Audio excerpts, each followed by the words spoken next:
నలుగురు మాట్లాడుతున్నాం. నన్ను ఆహ్వానించిన సంఘ పెద్దలకు వారికి కూడా నా హృదయపూర్వకమైన వందనాలు తెలుపుతున్నాను. అలాగే సంఘ సభ్యులైన పెద్దలను, స్త్రీలను, పురుషులను, యౌవనస్తులను, పిల్లలను అందరికీ పేరు పేరున ప్రభువే యేసుక్రీస్తునామములో శుభాభివందనాలు ప్రార్థించుకొని వాక్య భాగంలోకి వెళ్ళిపోదాం. మహోన్నతుడ మహిమగల దేవ, కృపగల తండ్రి, నీ పరిశుద్ధమైన శ్రేష్టమైన నీ అపారమైన కృపకు చెల్లిస్తున్నాం తండ్రి.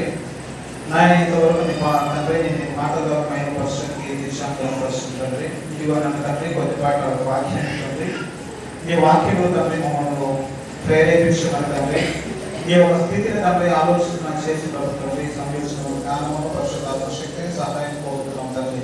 ఈ స్థితి మధ్య తండ్రి మాకు ఈ సమృద్ధికి ప్రసాదించమని కోరుతున్నాం తండ్రి. ఇదిగో నా తండ్రి వాక్యం కొరకు ఎదురు చూస్తున్న పిల్లలందరూ తండ్రి వారి మనసులో తండ్రి మా గురించి చెబుతారు తండ్రి స్పష్టంగా పోయి తండ్రి గ్రహించుకుని తండ్రి నా దేవుడు ఇంత గొప్పవాడని ఒక ముద్ర తండ్రి హృదయం ఎల్లకాలము ముద్రించుకున్నట్టుకు పరిశుద్ధాత్మ శక్తిని సహాయం పరిచయం కోరుతూ ఇదిగో వర్షంలో మీకు మన యేసుక్రీస్తు పెట్టి ప్రార్థన మనం అడిగి వెళ్తున్నాం తండ్రి.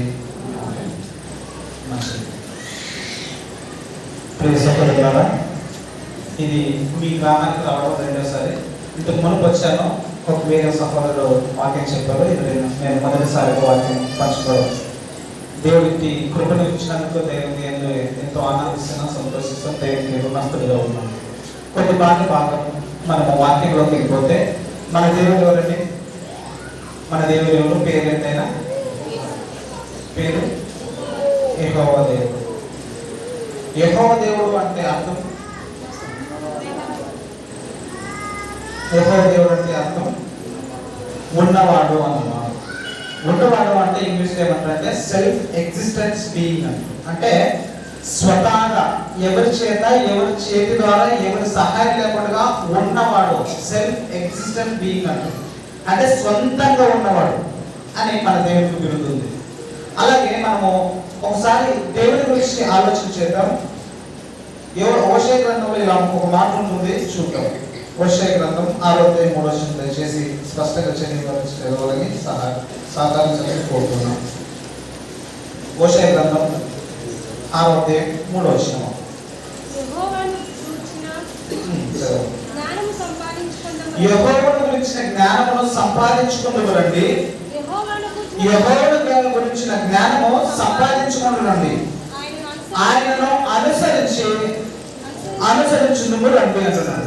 ఇక్కడ ఏం చాలు, ఇక్కడ ఏమంటున్నారు భక్తుడు అంటే యెహోవాను గురించి జ్ఞానము సంపాదించుకుంటూ రండి అని ఆహ్వానిస్తున్నారు ప్రియులు. యెహోవా అంటే ఎవరు? మనము నమ్ముకున్న జీవము గల దేవుడు, ఎవరి చేతి ద్వారా నిర్మింపబడిన ఏకైక దేవుడు. ఈయన పేరు యెహోవా. యెహోవా అన్న మాటకు ఉన్నవాడు. ఈయనకి ఒక చదువుకున్న వారు ఉంటే ఒక గూగుల్లో ఒక పదము చెప్తా, దయచేసి ఎవరైనా గుర్తు పెట్టుకున్న తర్వాత పరిశీలించండి. ప్రపంచంలో 4200 కులాలు ఉన్నాయి, అథవా మతాలు ఉన్నాయి. ప్రపంచవ్యాప్తంగా 4200 మతాలు కులాలు ఉన్నాయి. సుమారుగా 600 కోట్ల దేవదేవతలుగా తెలియబడుతున్న ప్రపంచం ఉంది. సుమారుగా 600 కోట్లుగా దేవదేవతలుగా తెలియబడుతున్న ఈ ప్రపంచం ఉంది. కానీ ఈ ప్రపంచంలో ఇంతమంది దేవదేవతలు ఉంటే ఏ ఒక్కరికి లేని దేవుడి పేరు ఏంటంటే పరిశుద్ధత అనే పదము. ఏ ఒక్కరికి కూడా పరిచయం లేని ప్రత్యేకమైన పదము మన దేవుడికి సంబంధించిన పదమే పరిశుద్ధుడు. పరిశుద్ధుడు అంటే ఇంగ్లీష్ లో ఉంటుంది హోలీనెస్ అనే పదం. హోలీనెస్ అంటే ఏమంటే సపరేట్ అండ్ యూనిక్. సపరేట్ అంటే ప్రత్యేకమైనది. యూనిక్ అంటే దాన్ని టచ్ అయినది, అన్బీటబుల్ వర్డ్. అసలు దానికి నమ్మశక్యం కాలేదంట మళ్ళీ చెప్తుంది. సపరేట్ అండ్ యూనిక్ అంటే ప్రత్యేకమైనది, దాన్ని ఎవరు అందుకోలేనిది, ఎవరు దాన్ని టచ్ చేయలేనిది. శిఖర స్థాయిలో ఉన్న పేరు ఏంటి అంటే మన దేవుడికి ఉన్న పేరు ఏంటంటే పరిశుద్ధుడు.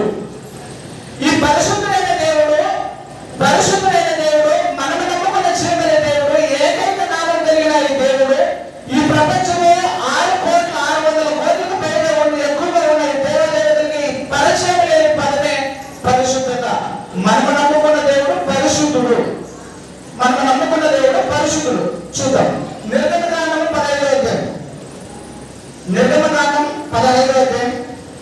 వచ్చిన చదువుదాం. యెహోవా వేల్పులలో నీ వంటి వాడు ఎవడు? పరిశుద్ధతను బట్టి నీవు మహనీయుడు అంట. చదువు మళ్ళీ చదువు. యెహోవా వేల్పులలో నీ వంటి వాడు ఎవడు? పరిశుద్ధతను బట్టి నీవు మహనీయుడు అంటున్నాడు. వేల్పులలో అంటే లోకంలో, ప్రపంచంలో, భూమంతటిలో నీ వంటి వాడు ఎవరున్నారు? గ్రంథకర్త ప్రశ్నిస్తున్నారు. అంటే ఇప్పుడు పరిశుద్ధతను బట్టి నీవు పూజనీయుడు, పరిశుద్ధతను బట్టి నీవు మహనీయుడు. ఈ లోకంలో ఎంతో మంది దేవదేవతలు ఉన్నా కూడా ఏ ఒక్కరికి అంటపడని పదము, ఏ ఒక్కరికి సంబంధించిన పదము పవిత్రత, పరిశుద్ధత. ఈ పరిశుద్ధతను బట్టి నీవు మహనీయుడు, నీవు శిఖరస్థాయిలో ఉన్నవాడు, నీవు అమరత్వం కలిగిన వాడు, నీవు సర్వాధికారి అయిన దేవుడు, సర్వలోకాన్ని సృష్టించిన దేవుడు, నీవు ఏకైక పరిశుద్ధుడు. చదువు మళ్ళీ చదువు. యెహోవా వేల్పులలో అంటే లోకములో నీ వంటి వాడు ఎవరున్నాడు? పరిశుద్ధతను బట్టి నీవు మహనీయుడు, స్తుతి గీతను బట్టి నీవు పూజ్యుడు. మన దేవుడు పరిశుద్ధుడు అంట. మన దేవుడు పరిశుద్ధుడు. లోకంలో ఏ దేవుడికి సంబంధించలేని పదము, ఏకైక పదము, అద్వితీయ పదము, ఏకైక నామం కలిగిన దేవత దేవుడు, జీవం కలిగిన దేవుడు యెహోవా దేవుడు. ఆయన పేరు పరిశుద్ధుడు. ఆయనకున్న ప్రత్యేకమైన హోదా పరిశుద్ధత. ఈ పరిశుద్ధమైన దేవుడు ఏం చేశాడంటే లోకమును ప్రేమించి, లోకము నరులను తయారు చేయాలి, నరులను సృష్టించాలి, నరులను అందులో పెట్టాలి, నరులను భూలోకం నుంచి నన్ను వెతకాలి, నన్ను సేవించాలి, నన్ను తడవాలని కనుగోవాలని దేవుడు ప్రతి జాతి మనుషుల నుండి ఆయా మనుషులను రప్పించి వారు ఒకవేళ దేవుడు తడవాలని కనుగొందరేమని ఆయన ఎదురు చూస్తూ ఉన్నాడట. చూద్దాం. అపోస్తలుల కార్యము 17వ అధ్యాయం. అపోస్తలులు రాసిన కార్యములు, అపోస్తలుల కార్యములు 17వ అధ్యాయం 24వ వచనం. 24.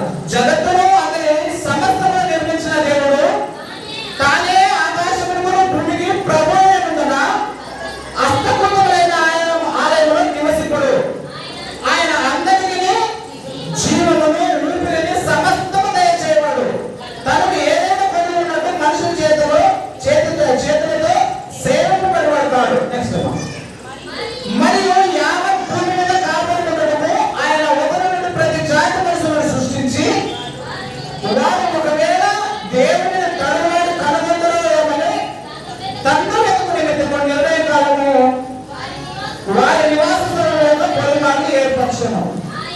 దేవుడు పరిశుద్ధుడు. ఈ లోకంలో మనిషిని సృష్టించి మనుషులు ఏం చేయాలి అంటే ఒక దేవుడైన వారు ఎక్కడున్నారు, దేవుడైన వారు ఉండవలసిన లక్షణాలు ఏంటంటే ఒకవేళ మనుషులు తడవలాని కనుగొనాలని దేవుడు ఆకాశం నుంచి మనల్ని దేవుడు చూస్తూ ఉన్నాడు. పిల్లలు, ఆ పరిశుద్ధుడైన దేవుడు, జీవ కలిగిన దేవుడు మనుషులను లోకానికి సృష్టించి, మనుషుల లోకానికి పంపించి, మనుషులు ఈ లోకంలో బ్రతుకుతున్న కాలము దేవుడు తడవలాని కనుగొనాలి.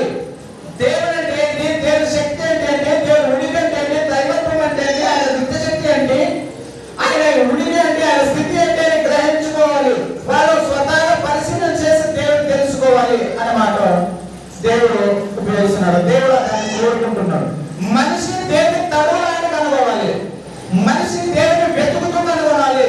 దేవుడు అంటే ఎలా ఉంటాడు, దేవుడు అంటే ఏముంటుంది, ఆయనకి దేవుడు అంటే ఎలా ఉంటాడు చూద్దాం ఒకసారి.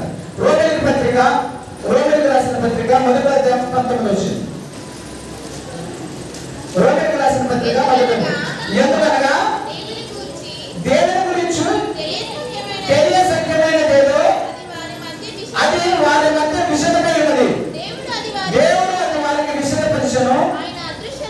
ఆయన అంటే దేవుని అదృశ్య లక్షణము అనగా ఆయన నిత్య శక్తి, దైవత్వము జగదుత్పత్తి మొదలుకొని సృష్టింపబడిన వస్తువు ఆలోచించడం వలన తేడాపడుచున్నవి.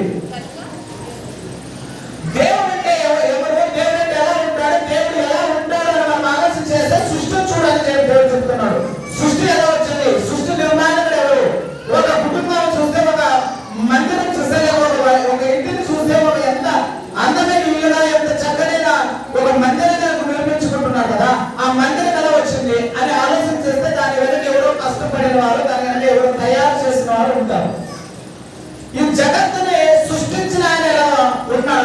ఈ జగత్తు ఎలా వచ్చింది అని ఈ జగత్తుని మనం పరిశీలన చేసి చూస్తే ఆయన శక్తి అంటే మనకు కనపడుతుంది.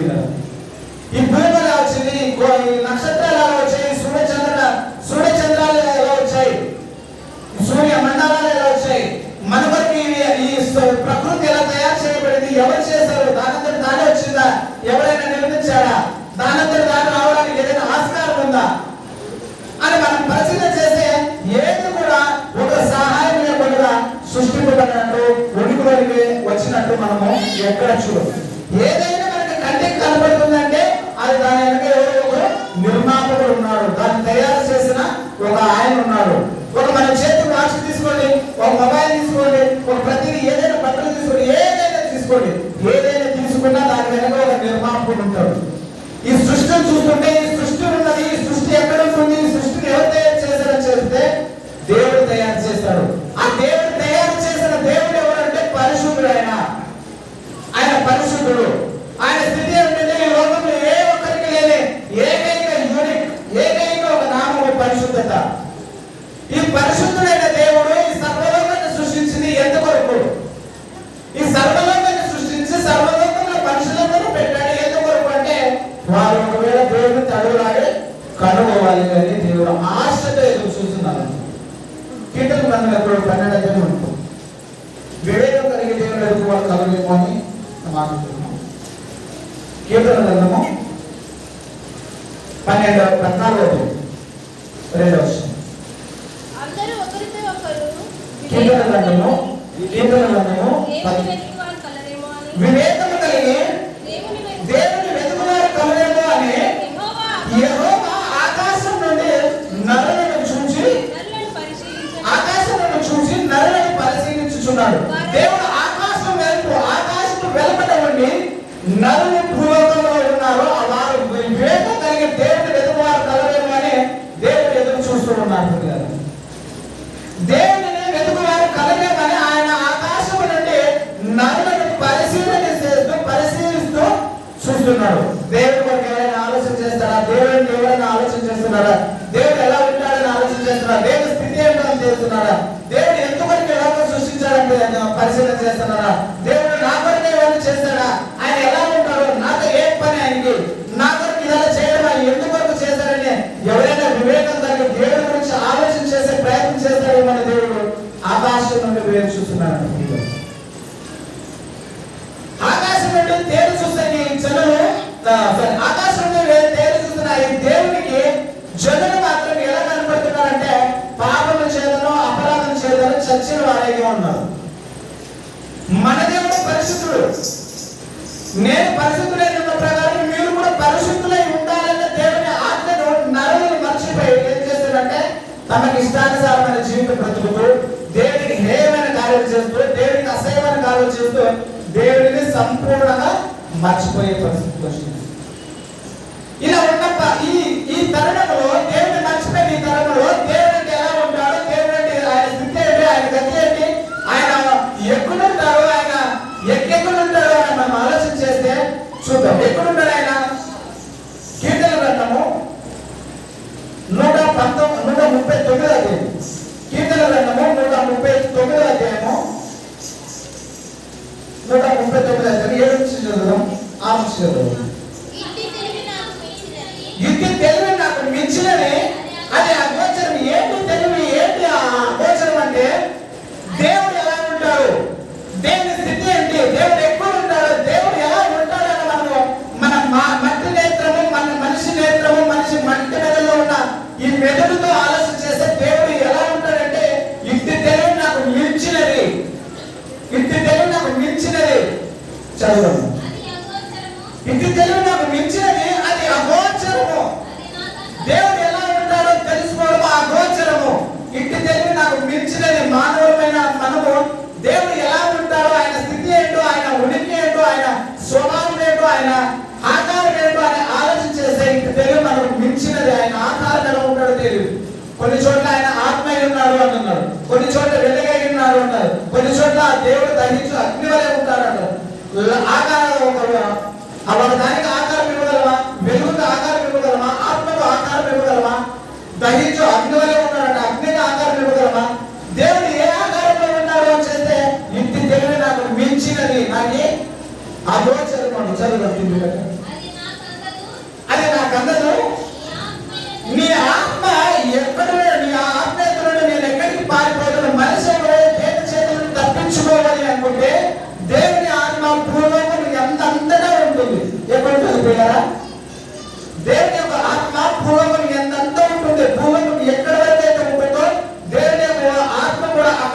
ఉంటుందో, దేవునికి కానరానిదే స్థలం అంటూ ఏది ఉండదు. చదువుతాము. నీ సన్నిధి నుండి నేను ఎక్కడికి పారిపోదును?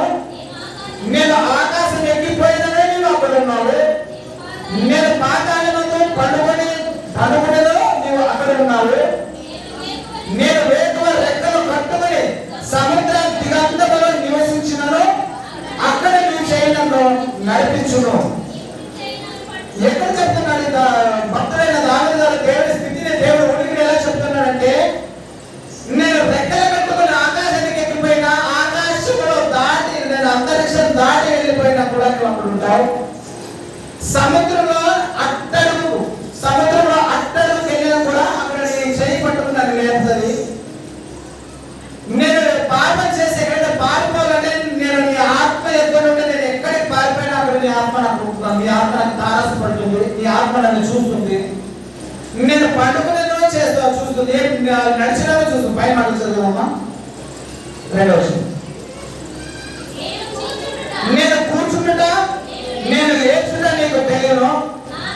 నాకు తలంపు పుట్టక మునిపే నీవు నా మనసును గ్రహించుచున్నావు. నా నడకను నా పడకను నీవు పరిశీలన చేయుచున్నావు. నా చర్యలు అన్నిటిని నీవు బాగా తెలుసుకున్నావు. దేవుడు మన నడకను, మన పడకను, మన స్థితిని, మన గతిని, మన చేసిన ప్రతి కార్యమును, ప్రతి పనిని, ప్రతి మాటను దేవుడు లెక్కలోకి తీసుకుంటాడు. ప్రతి మాటను మన దేవుడు తన గ్రంథమందు లేక తన ఆధీనంలో ప్రతి మాట, ప్రతి శ్వాసము, ప్రతిదీ ఆయన ఆర్డర్లో ఉంటుంది. మనం దేవుడిని విడిచిపెట్టి మనం ఎక్కడికి వెళ్ళగలం? దేవుడిని మర్చిపోయి మనం ఎలా బ్రతుకుగలం? దేవుడిచ్చిన జీవితాన్ని దేవుడి వరకు ఆలోచన చేయగా, దేవుడిని ఎలా ఉంటాడని తెలుసుకోనగా, దేవుడిని ఎవరు అని తెలుసుకోనగా, ఈ లోకాశలో పడి, లోకమాయలో పడి దేవుడిని ఏదో ఆచారంగా దేవుడిని నమ్ముకుని కాలయాపన చేస్తే నీకు నాకు మరణం సంభవిస్తే మన పరిస్థితి తెలియదు. దేవుడిని వెతుకువారు కలనేమని, దేవుడు వివేకం కలిగి దేవుడిని వెతుకువారు కలనేమని దేవుడు ఆకాశం నుంచి నరులను పరిశీలన చేస్తే ఆయన పరిశీలనకు తొక్కుతున్న వారు ఎవరు? ఆయన పరిశీలనలో తేలుతున్న వారు ఎవరు? ఆయన పరిశీలనలో ఆయనకు కనబడుతున్న వారు ఎవరున్నాం? దేవుడు అంటే ఏంటనే తెలుసుకునే ప్రయత్నం చేస్తున్నామా? మన దేవుడు పరిశుద్ధుడైన దేవుడు. మన దేవుడు లోకంలో ఉన్న ఏ దేవుడికి సరి సమానం కాదు. దేవుడు కాలాతీతుడు. దేవుడు పరిశుద్ధుడు. ఆయన స్థాయి ఎలాంటి ఉంటుందంటే, ఎలా ఉంటుంది ఆయన స్థితి, ఆయన గతి పరలోకంలో ఎలా ఉంటుంది అని చెప్తే, యెషయా గ్రంథము 6వ అధ్యాయము 1వ వచనం. యెషయా గ్రంథము 6వ అధ్యాయము 1వ వచనం చదువుకుందాం. రాజైన ఉజ్జియా మన మృతులందుల సంవత్సరమున అత్యున్నత సింహాసనమందు ప్రభువు ఆసీనుడై ఉండగా నేను చూచుతిని. యెషయా రాజైన ఉజ్జియా చనిపోయిన తర్వాత ఆయనకు ఒక దర్శనం కనపడుతుంది. ఆ దర్శనంలో దేవుడు కనపడుతున్నాడు.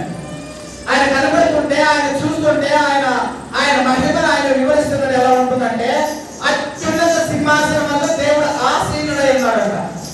దర్శనం అందు యెషయాకి కనపడుతున్న వాతావరణం ఎలాంటిదంటే, అత్యున్నత సింహాసనం అందు దేవుడు ఆసీనుడై ఉన్నాడు.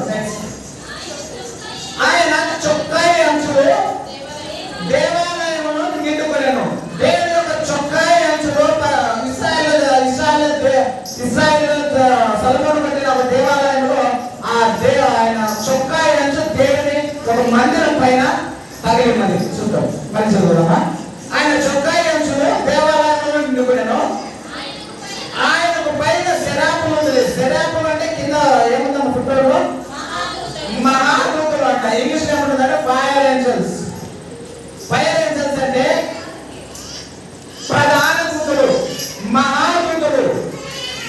వాటి శక్తి ఎలాంటి ఉంటుందంటే, ఫైర్ అంటే ఒక అగ్నితో లేదా ఒక అగ్ని ఆకారంలో తగదగ మండుతున్న ఆ దేవదూతని ఏ దేవుని పరిశుద్ధతను చూడలేక రెండు రెక్కలు వేసుకుని ఆయన ముఖాన్ని 2 రెక్కలు వేసుకుని ముఖాన్ని కప్పుకుంటున్నాయంట.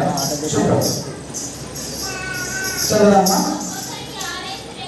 ఒక్కొక్కరికి 6 రెక్కలు నేను ప్రతి వాడు 2 రెక్కలతో తన ముఖంలో కప్పుకొనొచ్చు, 2తో తన కాళ్ళలో కప్పుకొనొచ్చు, 2తో ఎగురుతున్నాయి. ప్రతి దేవదూతనికి 6 రెక్కలు ఉన్నాయంటే, ఆ పరిశుద్ధుడైన దేవుని సన్నిధిలో ఆ ఫైర్ ఏంజల్స్, ఆ మహాదూతలు ఏం చేస్తారంటే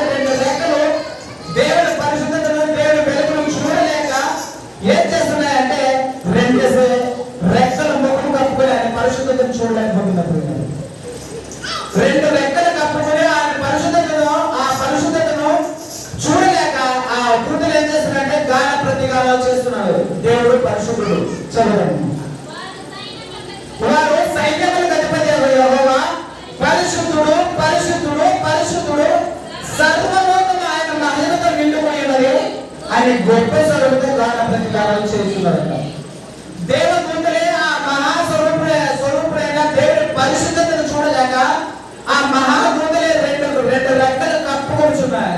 రెండు రెక్కలు వేసుకుని ముఖమును కప్పుకొచ్చున్నాయి. ఆయన పరిశుద్ధతను చూడలేక ఆయన ఆకారం ఎలా ఉంటుందంటే ఈ మట్టి నేత్రాలతో కనపడిన ఆకారము.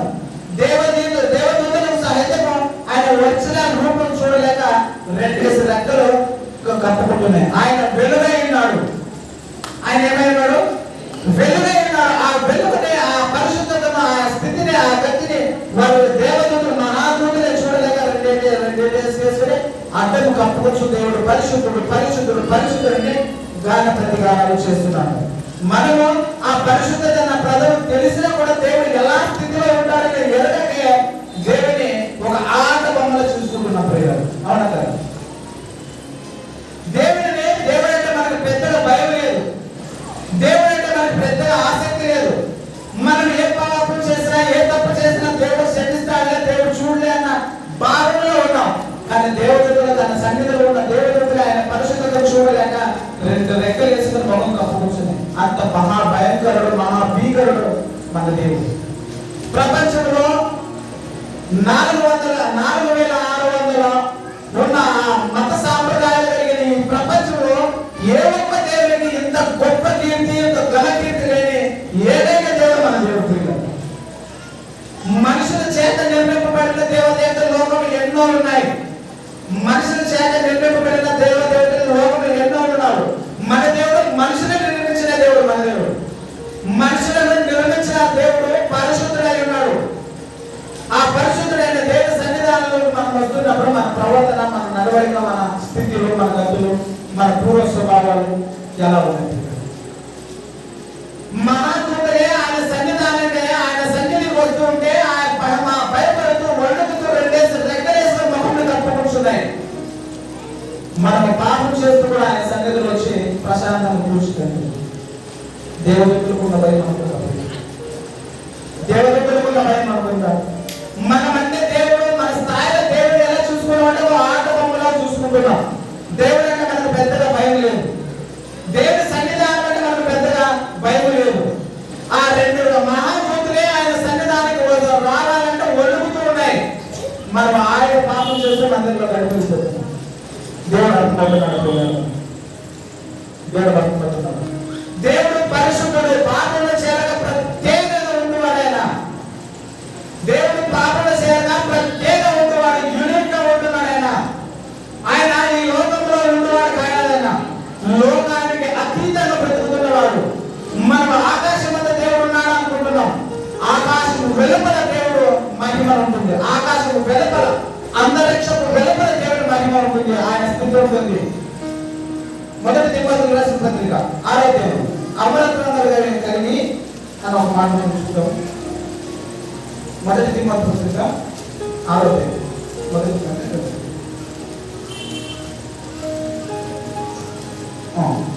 పత్రిక 6వ అధ్యాయం 15. శ్రీమంతుడు అద్వితీయుడు సర్వాధికారి సర్వాధిపతి యుద్ధకాలమందు ఆ ప్రత్యక్షను కనపరచుచు ఆ సర్వాధిపతి రాజులకు రాజు ప్రభువులకు ప్రభువై ఉన్నాడు. సమీపింపరాని తేజస్సులో ఆయన మాత్రమే వాయించుచున్నాడు. మన దేవుడు ఏమైనాడంటే సమీపింపరాని తేజస్సులో, వెలుగులో దేవుడు వెలుగై ఉన్నాడు. ఆ సమీపింపరాని తేజస్సులో, ఆ వెలుగులో దేవుడు అమరత్వం కలిగిన వాడు. సమీపమానికి దేవదూతలు కూడా వెళ్ళలేని ఆ స్థితిలో దేవుడు ఉన్నాడు. సమీపింపరాని తేజస్సులో ఆయన మాత్రమే చదువుదామా అమరత్వం గలవాడి. మనుషులలో ఎవరినో ఆయన చూడలేడు, ఎవరినో చూడనేరడు. మనిషిని నేత్రాలతో, మనిషి మట్టి మెడలతో, మనిషి మట్టి ఆధారంతో దేవుని ఎవరు చూడలేడు.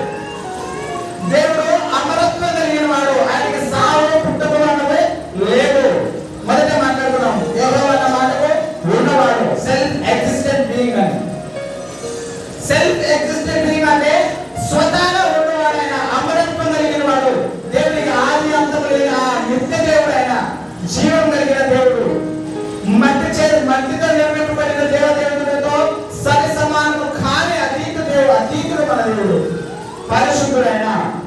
ఆయన పరిశుద్ధుడు.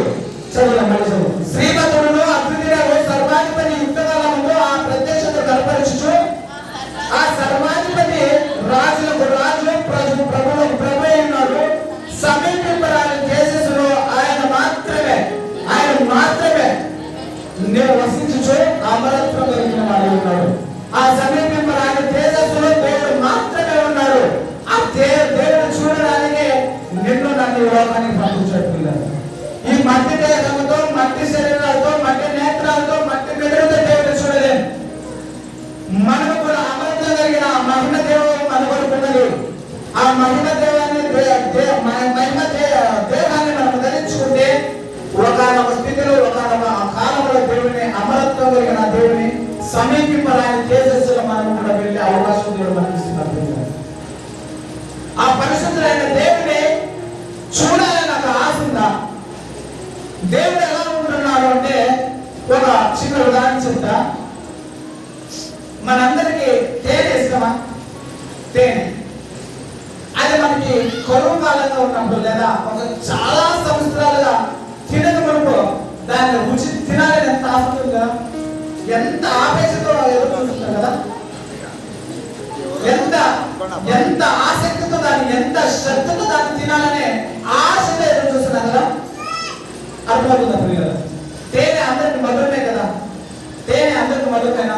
ఆ తేనె కొన్ని సంవత్సరాలు, 10 సంవత్సరాలు, 15 సంవత్సరాలు తినకపోతే ఒక సందర్భంలో నీకు తేనె ఇష్టం కాదని ఎవరైతే తింటే దాన్ని ఎలా తింటాం? ఎంత ఆస్వాదిస్తూ తింటాం కదా, ఎంత ఆనందంతో తింటాం కదా. తింటూ ఏమంటారంటే ఇసుకొచ్చుకుంటుంది. తేనె కూడా ఇసుకొచ్చుకుంటుంది. ఈ లోకంలో మనకి ఏదైనా అతి ఆశ, అతి ఇష్టము అని చేస్తే దానికి కూడా లిమిట్ ఉంటాయి. దాని స్థాయికి మించి మనం అనుభూతి పొందుకుంటే మనకు ఇసుకొస్తుంది. కానీ దేవుడు ఎలా ఉంటున్నాడంటే ఎంత ఎంత ఎంత ఎంత ఎంత చూడాలనుకున్న ఆయన అంతకన్నా కోరదగిన వాడు దేవుడు. ఎలా ఉంటాడు? మనకి ఎంత ఈ శరీరానికి తినాలని ఏదైతే మనం అంతగా ఆశతో ఎదురు చూస్తే దేవుడిని చూడాలనుకుంటే దేవుడు ఎలా ఉంటాడని చూస్తే మనకి అంతకన్నా కోరదగిన ఒక మధురమైన రూపము, మధురమైన స్వభావం దేవుడు. అంత సుందరుడు దేవుడు, అంత పవిత్రుడు, అంత పరిశుద్ధుడైన, కాలానికి అతీతుడైన, కాలంలో ఉంటువాడు కాదు దేవుడు. కాలానికి అతీతుగా, కాలానికి వెలుపల కొట్టి నరులను సర్వలోకాన్ని పరిపాలించేవాడు దేవుడు ఆయన.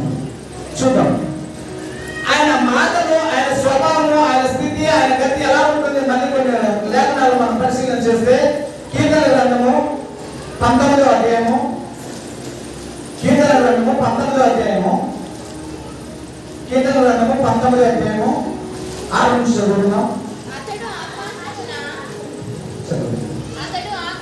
అతడు ఆకాశమున ఒక నిమిషం చదువు.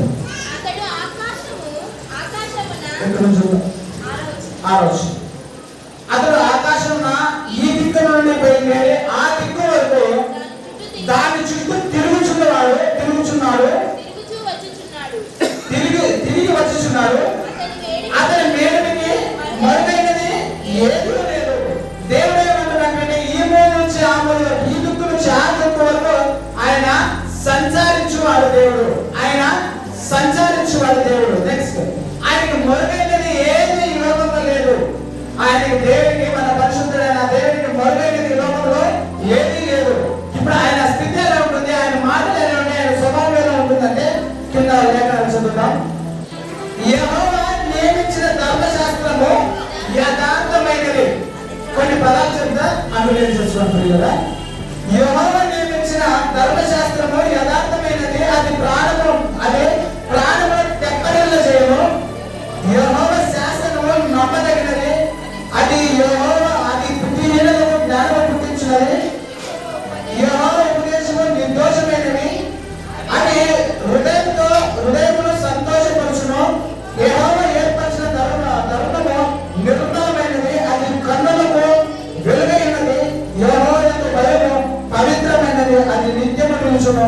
యెహోవా న్యాయ విధులు సత్యమైనవి, అవి కేవలము న్యాయమైనవి. ఇక్కడ కొన్ని పదాలు ఒక చెప్తాను అర్థం చేసుకోండి. దేవుని యొక్క స్థితి ఎలా ఉంటుందంటే యథార్థమైనది. ఆయన మాటలు, ఆయన స్థితి, ఆయన రూపము ఎలా ఉంటుందంటే యథార్థమైనది. మరి యథార్థమైనది ఆయన చూడాలని ఒక ఆశతో చేస్తే మన హృదయం తెప్పరిల చేస్తున్నది, మన హృదయం ఆనంద పరిధిలో చేస్తున్నది.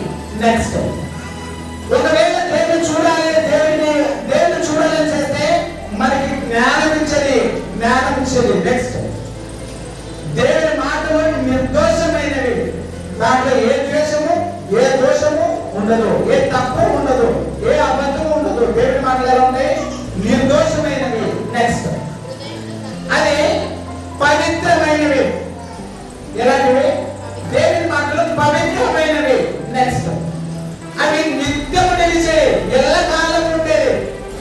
ఎల్లకాలము నిత్యము దేవుడు ఉండు అంత కాలము దేవుడి యొక్క మాటలు ఉంటాయి. అది పవిత్రమైనవి, సత్యమైనవి, నిత్యమైనవి. అవి సత్యమైనవి, కేవలం న్యాయమైనవి. దాంట్లో ఏ లోపము, ఏ కపటము, ఏ ద్వేషము ఉండదు. దేవుడు పరిశుద్ధుడు, ఆయన యథార్థవంతుడు, ఆయన నమ్మదగిన వాడు, నిర్దోషమైన వాడు, నిర్మలమైన వాడు, పవిత్రమైన వాడు, సత్యవంతుడు. దేవుడు మన నమ్ముకున్న దేవుడు. ఆయన నిర్మలమైన వాడు, పరిశుద్ధతకు మారుపేరు. ఆయన పరిశుద్ధతను పుణిపుచ్చుకున్న దేవుడు. ఆయన ఏ ఒక్కరికి ప్రత్యేకమైన, ఏ ఒక్కరికి దరిదాపుగా చేరని ఒక పవిత్రమైన పదమే పరిశుద్ధత. అంత గొప్ప దేవుని మనం నమ్ముతూ, అంత గొప్ప దేవుని మనం నమ్ముతూ ఆయన చూడాలని ఆశ కలిగి ఉండాలి. ఆయన చూడాలని ఆశ కలిగి. దేవుడు మన వరకు ఎలాగని సృష్టించాడు, దేవుడు మనల్ని నిర్మించాడు. దేవుడిని చూడాలి, దేవుడిని కనుగొనాలి, దేవుడు ఎలా ఉంటాడని నాకు గ్రహించాలని దేవుడు వివేకం కలిగి నన్ను వెతుకువారు కలరేమని ఆయన ఆకాశంలో నన్ను దేవుడు చూస్తున్నారు. మనిషికి ఏం చేస్తున్నాం? ఆ పరిశుద్ధతను మనము గౌరవిస్తున్నామా? మన దేవుడు పరిశుద్ధుడు అన్న వాస్తవాన్ని ఎరిగి పరిశుద్ధతను వైపు మనం ఏమైనా పరిగెత్తుతున్నాం? పరిశుద్ధతని సంపాదించుకోవాలి, పరిశుద్ధతను కాపాడుకోవాలన్న ప్రయాసం పడుతున్నామా? విశ్వాసం లేకుండా దేవుడిని ఎవరు చూడలేం కదా. విశ్వాసం అంటేనే పరిశుద్ధత. పరిశుద్ధత లేకుండా దేవుడు చూడగలమా? పరిశుద్ధుడైన దేవుడు, నిర్దోషమైన దేవుడు, నిష్కల్మషమైన దేవుడు, సత్యవంతుడు, న్యాయవంతుడు, సర్వలోకాన్ని సృష్టించిన సర్వాధికారి అయిన దేవుడిని, ఆ పరిశుద్ధుడైన దేవుడిని చూడాలంటే మన యొక్క పరిశుద్ధత ఉండాలి. మనకు పరిశుద్ధత ఉండాలి అని, మనకి పరిశుద్ధతను కాపాడుకోవడానికి చేత కాదని దేవుడే ఏం చేశాడంటే ఒక తీర్మానం చేసి జగత్తు పునాది వేయబడి మునిపి క్రీస్తులో నిన్ను నన్ను ఏర్పరచుకున్నారు. పరిశుద్ధతను కాపాడుకోవడం నీ తరపున, నా తరపున, నీ వల్ల, నా వల్ల, నీ శక్తి, నా శక్తి చాలదని ప్రభువైన యేసుక్రీస్తు వారిని లోకానికి పంపించి మనుషులందరి పాపం మీద ఆయన శిలువకు అప్పగించి మన పాపాలు కలిగి ఆయన మనలో పరిశుద్ధపరిశుద్ధ. ఇంతకన్నా గొప్ప భాగ్యం ఊహించాము. లోకంలో ఇంతకన్నా భాగ్యం ఎవరుకున్నదా? క్రైస్తవులకు మాత్రం ఆ దక్కిన భాగ్యం ఏమిటంటే మన పాపాలు, మన శాపాలు, మన ద్వేషాలు, మనం అనుభవించవలసిన శిక్షను తండ్రి దేవుడు తన కుమారుని యేసుక్రీస్తు వారి మీద వేసి ఆయన పరిశుద్ధతను పుణికిపుచ్చుకోవాలి, ఆయన పరిశుద్ధతను పొందుకోవాలని యేసు ప్రభువు తన పరిశుద్ధమైన రక్తం చేత నిన్ను నన్ను కాపాడడానికి వచ్చిన ఆయన పరిశుద్ధమైన ఆ ప్రాణత్యాగాన్ని మనం గౌరవిస్తున్నాం. ఆ పరిశుద్ధుడైన దేవుడు నిన్ను నన్ను ఈ లోకానికి పంపించాడు కదా. ఆ పరిశుద్ధుడైన దేవుడు నిన్ను నన్ను కాపాడుతున్నాడు కదా. నిన్ను నన్ను సజీవిగా ఉంచాడు కదా. నిన్ను నన్ను ఊపిరిచ్చి, ప్రాణమిచ్చి, జీవమిచ్చి, ఆరోగ్యం ఇచ్చి చక్కగా దాని మందిరంలో కూర్చోబెట్టాడు కదా. దేవుని వైపు బ్రతుకుతున్నామా? దేవుని విధేయతగా బ్రతుకుతున్నామా? దేవుడు మన నుంచి కోరుకున్నది ఏంటి అని మనం ఆలోచన చేస్తున్నామా? మన నుంచి దేవుడు ఏంటి ఆపేక్షిస్తున్నాడు, ఏం కోరుకున్నాడు, మన నుంచి ఆయనకి ఏం కావాలి, మన కొరకు ఇంత చేశాడు. ఆయన మన కొరకు ఇంత చేశాడు కదా, మన నుంచి ఎందుకు ఏం అవసరం అని ఆలోచన చేస్తున్నామా? దేవుడు ఆలోచన చేస్తే మనకు పుట్టే ఆలోచన ఏంటంటే నీవు నేను పాపం చేశాను, నువ్వు నేను అతిక్రమించాను, నువ్వు నేను దేవుడికి ఏమైనా క్రియలు చేశాను, నువ్వు నేను దేవుడికి అవమానం తెచ్చే ఆయాసకరమైన పరిస్థితులు మనము మన సొంత శక్తితోనో, సొంత జ్ఞానంతోనో, స్వబలముతోనో ఆ నీతిని సంపాదించుకోలేమని, ఆ పరిశుద్ధతను సంపాదించుకోలేమని యేసు ప్రభుని ఈ లోకానికి పంపించాడు తండ్రి. యేసు ప్రభుని ఈ లోకానికి పంపించి ఆయన రక్తం ద్వారా మనలను కన్నాడు దేవుడు. రక్తం ద్వారా మనలో సంపాదించుకున్నాడు. తన రక్తం నుంచి సంపాదించుకున్న సంఘముగా దేవుడు మనలను కూర్చోబెట్టాడు. ఆ పరిశుద్ధతను మనం ఒక్కసారి పాప స్వభావం విడిచిపెట్టి ఆ పరిశుద్ధమైన రక్తాన్ని ఆస్వాదించి మన పాపములు ప్రభు చెంత ఒప్పుకొని విడిచిపెట్టి ఆ పరిశుద్ధమైన రక్తానికి గౌరవించి మనం పరిశుద్ధతను కాపాడుకోవడానికి ప్రయత్నిస్తున్నాం. దేవుడు పరిశుద్ధుడు. మన సొంత శక్తితో పరిశుద్ధతను కాపాడుకోలేమని దేవుడు తన కుమారుని యేసు ప్రభువుకి ఆ యేసు ప్రభువును అంగీకరించి ఆ పరిశుద్ధమైన రక్తాన్ని ఆస్వాదించి కూడా మనం మళ్ళా తిరిగి పాపములు పడిపోయాం. అంటే యేసు ప్రభు వారి ప్రాణత్యాగం మనం గౌరవించట్లేదని అర్థమవుతుంది పిల్లలు. యేసు ప్రభు వారి ఈ లోకానికి వచ్చి నీ కొరకు నా కొరకు శిలువ మీద మరణం పొందాడు, దెబ్బలు తిన్నాడు, పిడుగులు తిన్నాడు, ఆయన తల మీద ముళ్ళు గీయడం పెట్టారు, ఆయనను పిడుగులతో ముట్టేశారు, ముఖం మీద ఉమ్మేశారు, ఆయనను చిత్రహింసలు పెట్టారు. ఎందుకు? కానీ మన పాపం చేశాడా? ఏమైనా ద్రోహం చేశాడా? ఎవరికైనా అన్యాయం చేశాడా? ఎవరైనా మోసం చేశాడా? ఎవరైనా చెడిపోయాడా? ఎవరికైనా ఏదైనా నష్టపరిచాడా? ఎందుకొరకు ఆయన అంతగా శిక్షించారు? ఎందుకొరకు ఆయన అంతగా శిక్షించారు అంటే నిన్ను నన్ను కాపాడాలనే తప్పదు. నీవు నేను వాస్తవానికి ఆ మరణము ఆ శిక్షణ అనుభవించవలసింది నువ్వునే. మనం చేసిన క్రియలే, మనం చేసిన అతిక్రమలే దేవునికి అడ్డంగా వస్తున్నాయి. దేవునికి చూడలేక అడ్డంగా ఉన్నాయి. ఆ అడ్డుగోడ తీసివేయడానికి దేవుడు లోకాన్ని యేసు ప్రభువును పంపించారు. చూద్దాం యెషయా గ్రంథము 59వ అధ్యాయం మొదటి వచనం. యెషయా గ్రంథము 59వ అధ్యాయం మొదటి వచనం. రక్షింపనేరక యుండునట్లు యెహోవాకు కురుచు కాలేదు, వినలేక యుండునట్లు ఆయన చెవులు మందము కాలేదు. ఒక మనిషి నరకం వెళ్ళాలంటే, ఒక మనిషి నరకం వెళుతున్నాడంటే దేవుడు నాకు రక్షించబడగా తన చేయిని మడుచుకొని తన వెనుక పెట్టుకోలేదు. ఒకవేళ పాపం చేశామని దేవుడిని మొరపెట్టుకుంటే నీ నా మాటలు వినకుండా ఆయన చెవులను మందం కాలేదు, ఆయన చెవులు మూసుకోలేదు. చదువు. కానీ నీవు నేను పాపములు పడుతున్నామో, నువ్వు నేను ఆ దోషములు పడుతున్నామో, నువ్వు నేను ఆ దేవుడిని చూడాలి అంటే ఒకటి మాత్రం అడ్డకొస్తుంది. ఆ అడ్డకొచ్చిన గోడను తీసివేసుకోమని దేవుడు చెబుతున్నాడు. చూద్దామేంటి? మీ దోషములు మీకు మీ దేవుని అడ్డము వచ్చుచున్నాయి. దేవుని మట్టి నేత్రాలతో ఎందుకు చూడట్లేదంటే మట్టి నేత్రం అంతా ఏమై ఉన్నదంటే పాపమై ఉన్నది. మట్టి దేహము, మట్టి శరీరం, ఈ శరీర ఆకారంలో ప్రతి నేత్రం ఏమైనదంటే పాపమైనది. ఆ పరిశుద్ధతకు నిలవంతి నిదర్శనంగా బ్రతుకుతున్న నేత్రాలు శరీర ఆకారం చూద్దాం. మీ దేశంలో మీకులో మీ దేవుడికి అడ్డం వచ్చుచున్నవి. మీ పాపలు ఆయన ముఖములో మీకు మరుగుపరిచాయి. మీ పాపాలే దేవుని ముఖము చూడకుండా దేవుడి ముఖము చూడకుండా మరుగుపరిచాయి. మన పాపాలే దేవుడిని చూడకుండా అడ్డపడుతున్నాయి.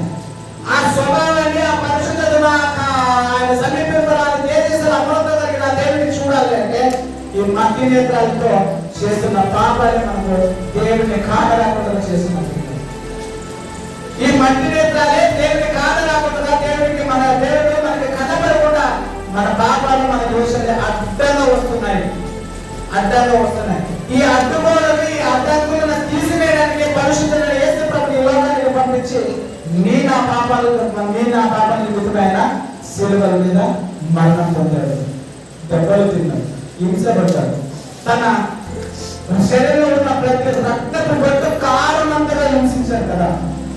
ఆ పరిశుద్ధతకు, ఆ పరిశుద్ధుడైన దేవుడికి మనం గౌరవిస్తున్నాం.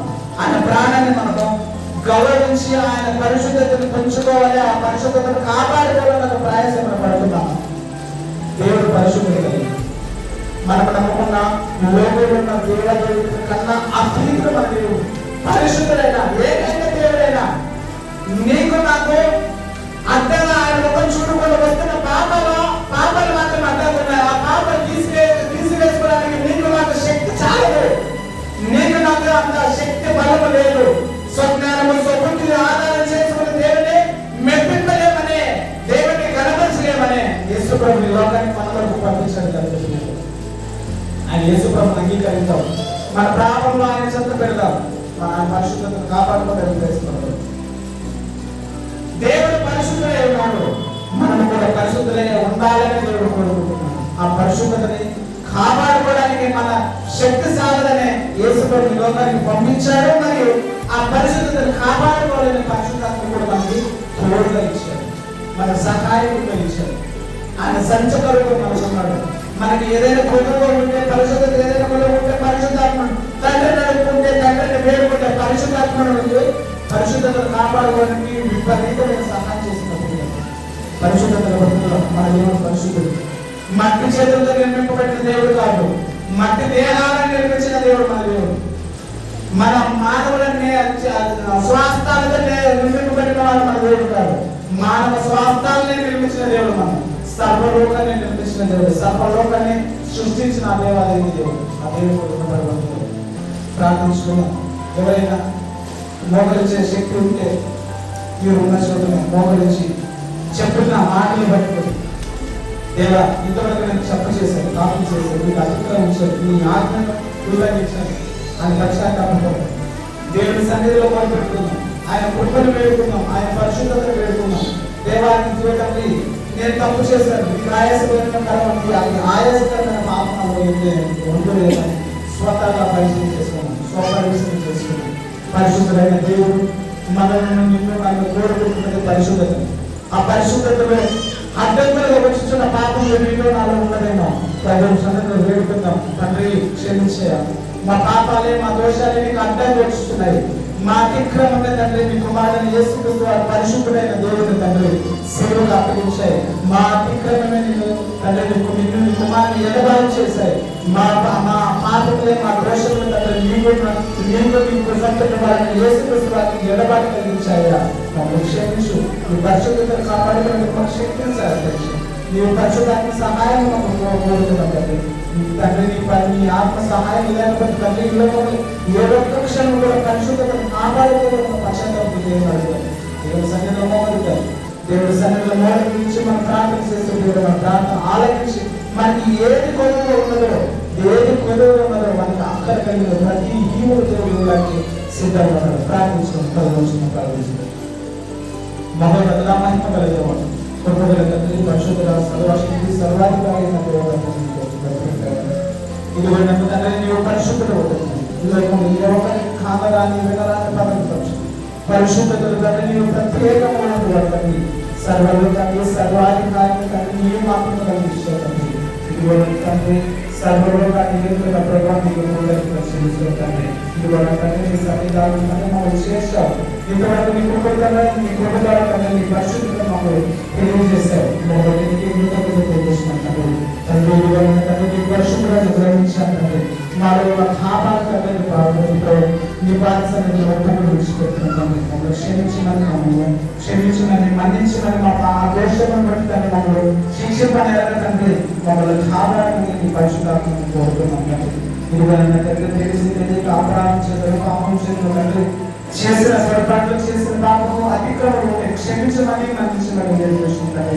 మీ సన్నిధిలో తండ్రి ఎల్లకాలం పరిశుద్ధతను పరిశుద్ధతను కాపాడుకుంటూ ప్రయాసపడగలరా. ఇది మనసును అందరికీ సంఘముకు ఎల్లకాలం నడిపించిన మా రక్షణ వాడిని అడిగి తండ్రి